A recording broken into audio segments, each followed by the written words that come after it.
Hello, everyone. My name is Connie Malloy, and I'm the CEO of Pantareya Foundation.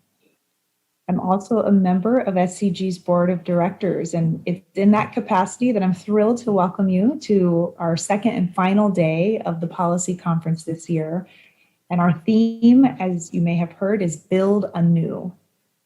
I'm a woman with a light brown skin, curly hair, gray eyes, and a black and white shirt.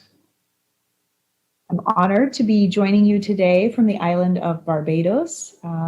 This is in the Eastern Caribbean. It's home to the indigenous lands of the Taino and Kalinago peoples, and also home to many descendants from West and Central Africa whose ancestors were brought to the region as slaves. So as we gather here today, I can't help but reflect on how many shifts we've all been navigating over the past year since we last gathered virtually for this conference.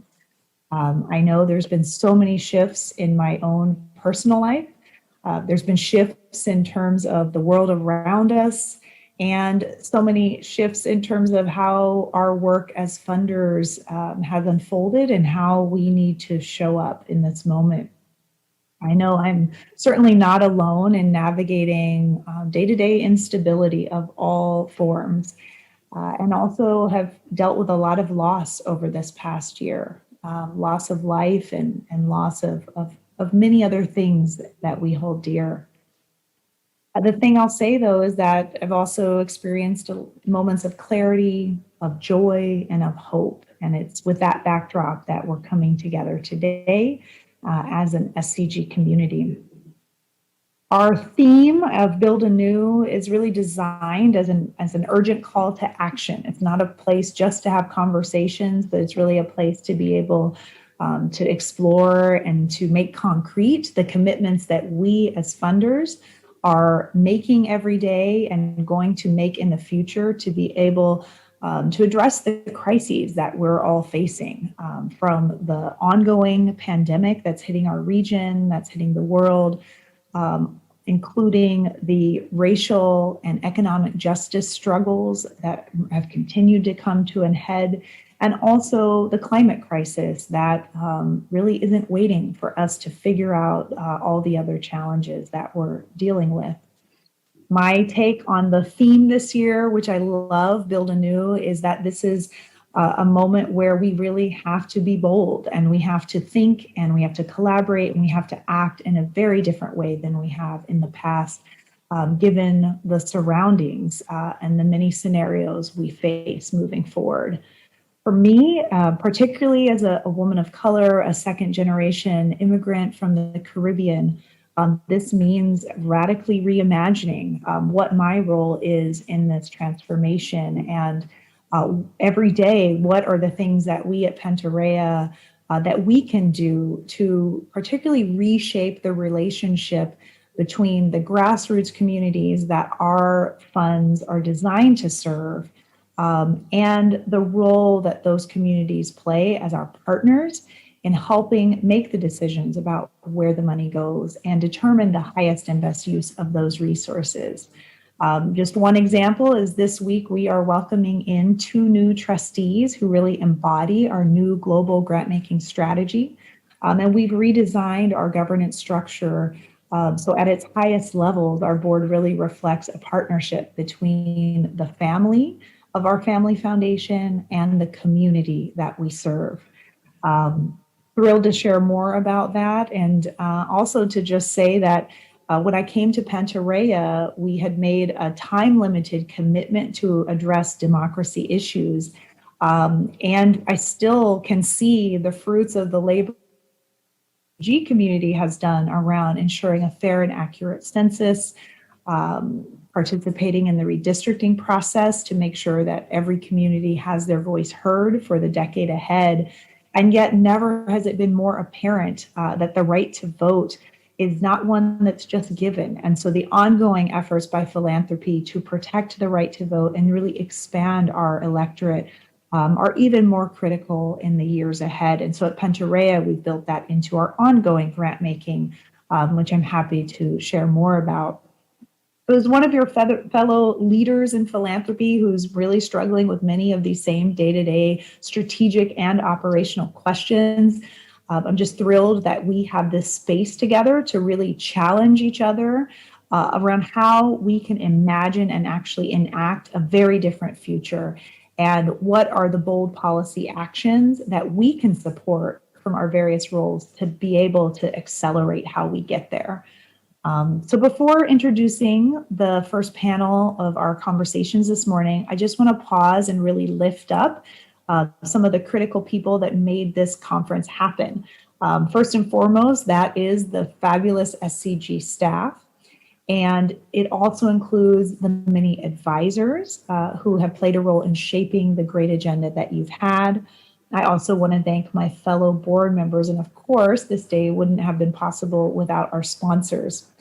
That includes Bank of America, the Bill and Melinda Gates Foundation, First 5 LA, Archstone Foundation, California Healthcare Foundation, Citi, Liberty Hill Foundation, the California Wellness Foundation, the James Irvine Foundation, Weingart Foundation, Achieving America Family Foundation, LA Care, and United Way of Greater Los Angeles. Thank you so much for supporting these critical conversations. And last but certainly not least, it's my absolute honor to be able to introduce you to our keynote speaker, our newest LA County Supervisor, Holly Mitchell. Holly has truly been an amazing leader in her time in the state legislature. She introduced nearly 70 bills, the majority of which really struck at the heart of the issues around equity, around race, around economic justice, focusing in on families that are living in poverty, low-income tenants, and working-class families. So many individuals and families and communities that are just a critical part of our fabric here in Southern California. Supervisor Mitchell is one of California's most influential politicians. She's also, in my book, one of the most impactful, given my personal focus around equity issues. And so it was no surprise when she was elected county supervisor back in November of 2020. And it's such a pivotal time for the county to have a leader like Holly Mitchell in her role. More importantly, I'll just add that Holly is a wonderful human. She's a dedicated mother. She has a son who's in college, who I know she's so proud of. And she is a cutthroat board game competitor. I learned through many of our very lively South LA gatherings. So I couldn't be more honored to have been asked to introduce Holly Mitchell. I'm thrilled to see her kicking off day 2 of our conference. And it's always a great opportunity for me to see her in action and for us to continue learning and partnering together. So to all of you in the audience, thank you so much for being here. We appreciate your support of SCG and our shared vision for the region. And with that, I'll kick it off to Holly. Hi, I'm Supervisor Holly Mitchell. My pronouns are she, her, hers.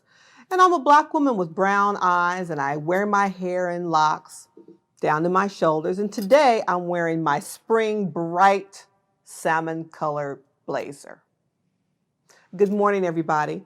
I'm really pleased to welcome you all to day 2 of the 2021 Southern California Grantmakers Public Policy Conference. Your theme, Build Anew, a bold policy agenda. I'm really sorry that I can't be there with you live, but I'm really excited to join you by video to talk about the bold policy work ahead of each of us here in LA County.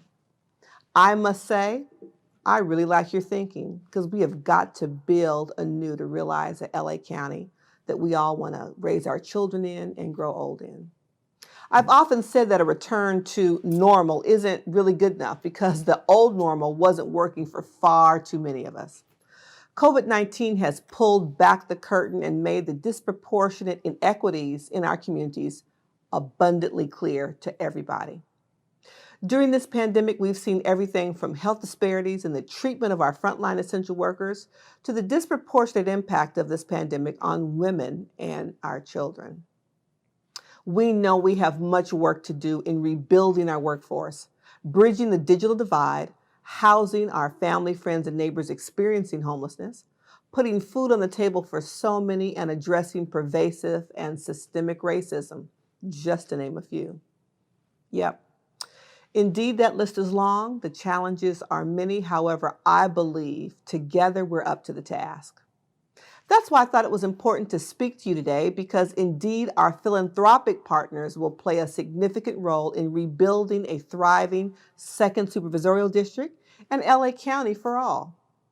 I believe many of you attending today have heard of the $1.9 billion LA County is projected to receive as a result of the passage of the American Rescue Plan.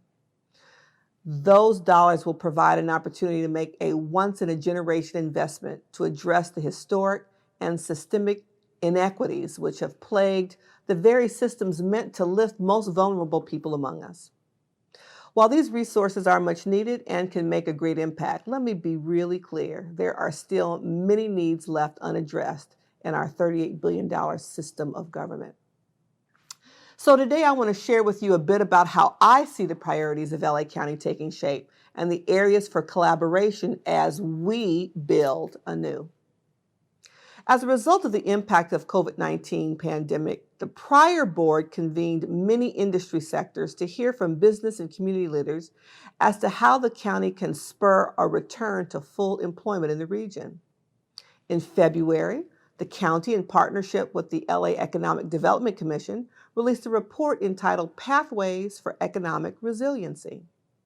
The new report detailed COVID-19's employment impacts and provided recommendations for how the county can support equitable economic recovery.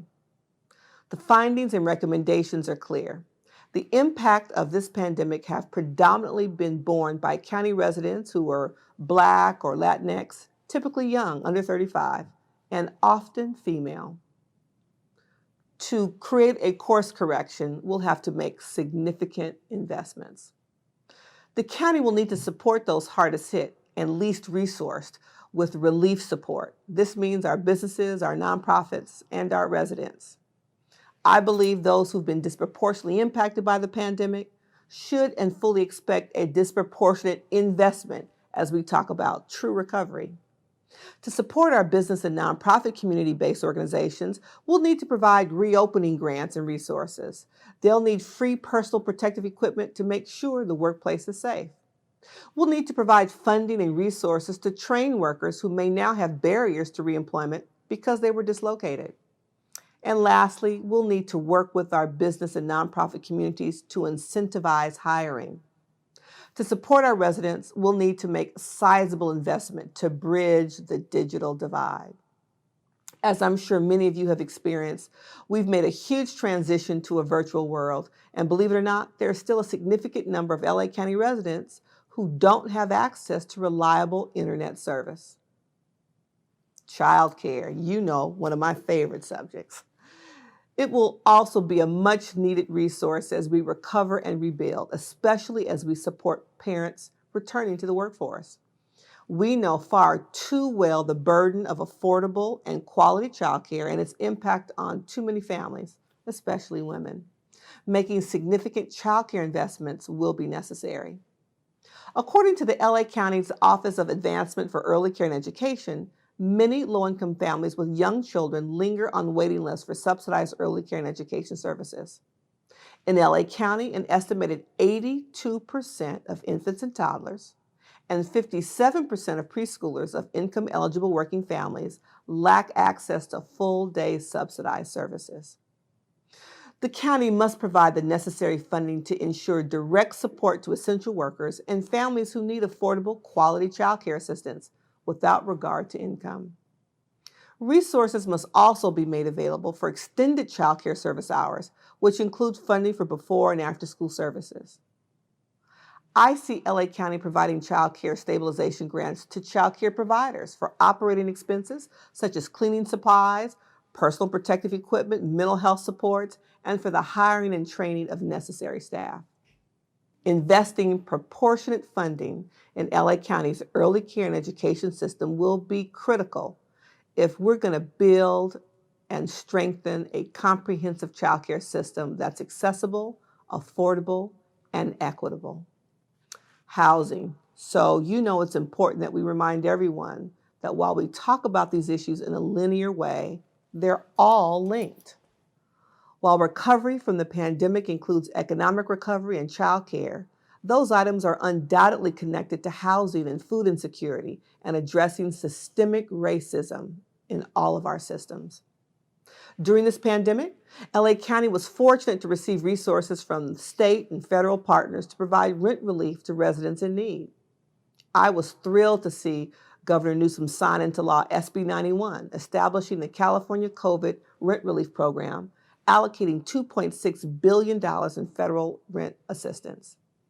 These efforts will enable low-income households most impacted by the pandemic to stay in their homes and prevent displacement, which will be crucial to an equitable recovery. We have got to understand, however, that these resources are limited and provide a short-term fix to a long-term multi-pronged challenge. I believe in having quality housing, affordable housing for everyone. I believe that's a fundamental right. Homes are critical in providing stability and a foundation for people to be better positioned for success in school, work, retirement, in life. For our unhoused family, friends, and neighbors, we need to work to build a system that has room to assist everyone who needs it.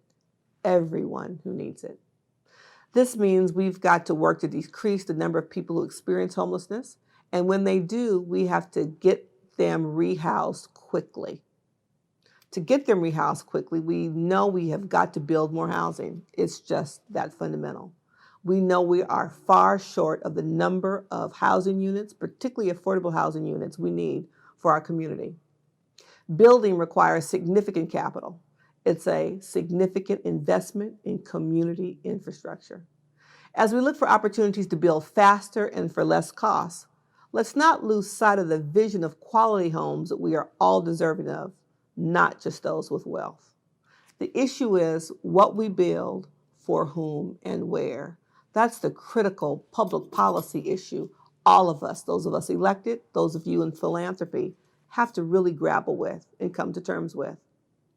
As my office works to address the inequities embedded deep within our systems, we are clear that means tackling racial equity issues.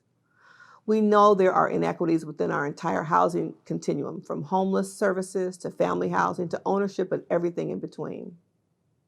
That's why I'm really thrilled that LA County took the bold initial step before I joined the board to create its own anti-racist policy agenda.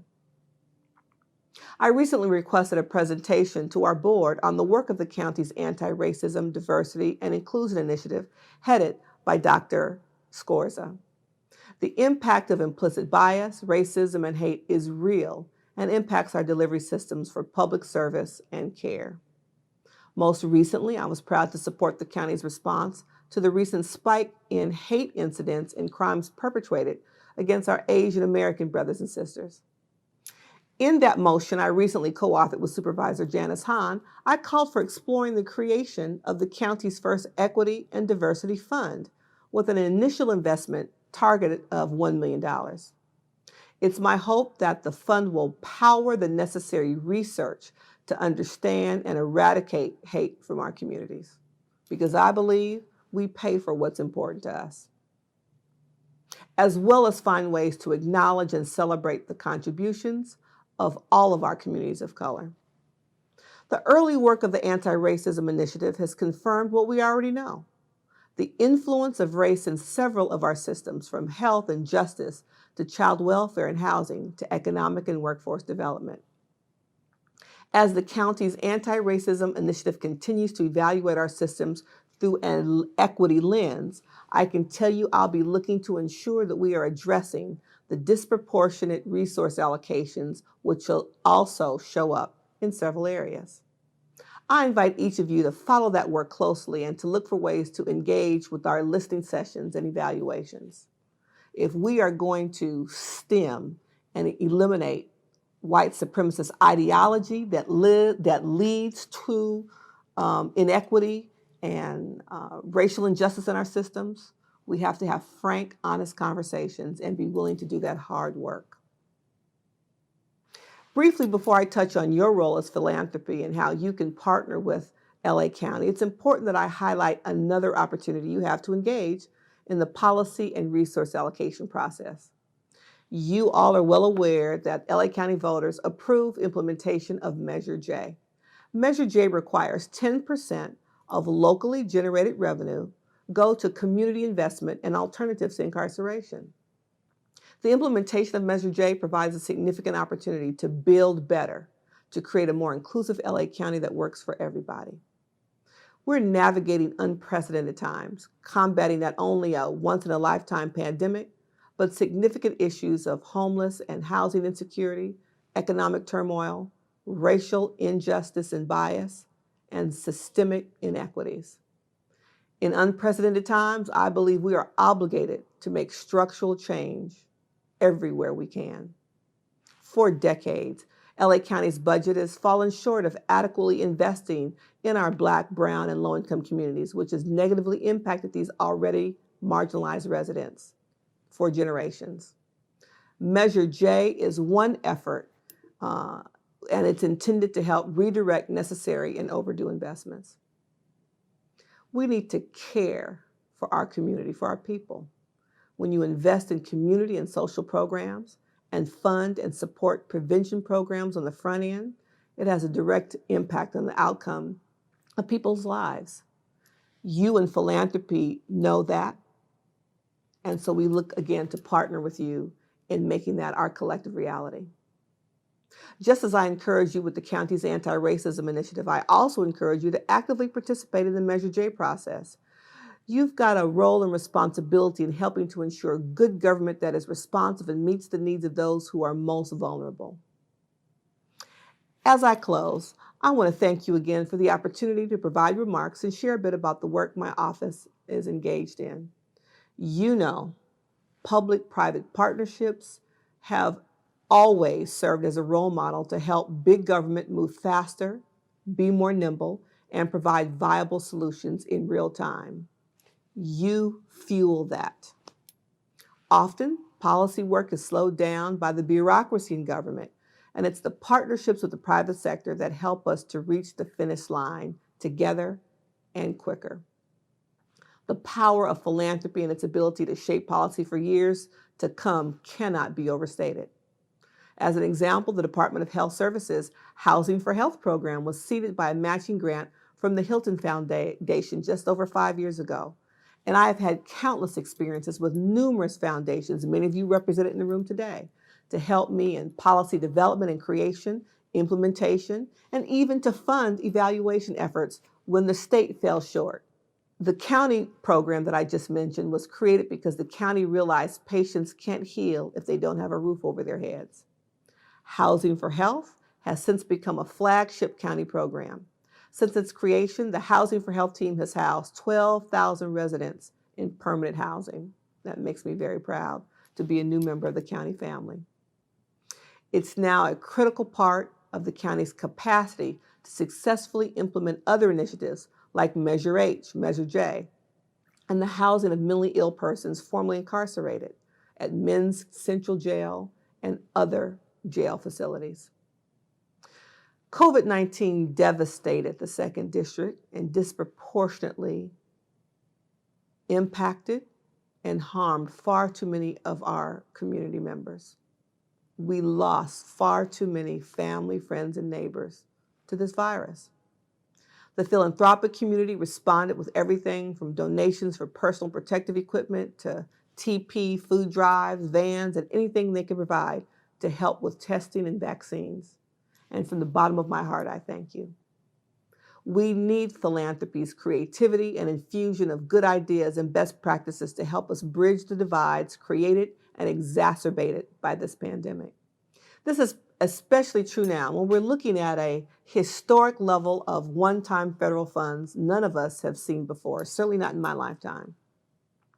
We need your help providing technical and grant-making assistance so our community-based organizations and nonprofits can apply and receive these resources to help the millions of residents who rely on their services. You have a role to play to provide the technical support to make sure that they have the capacity and wherewithal to draw down these federal dollars. We also need your ideas on how the county should best spend these dollars to revitalize our communities. So please, I'm asking you, imploring you to engage. Reach out to my office, my other colleagues on the board. We want to hear from you. We need to hear from you. And my team and the county is excited to partner with all of you. There is much work ahead of us in our collective goal to build a thriving second district in LA County. Again, we've got a once-in-a-generation opportunity to make impact and to get it right this time. The residents of LA County are counting on us. Thanks, everybody. Please stay safe, and I look forward to our ongoing collaborations. Be well.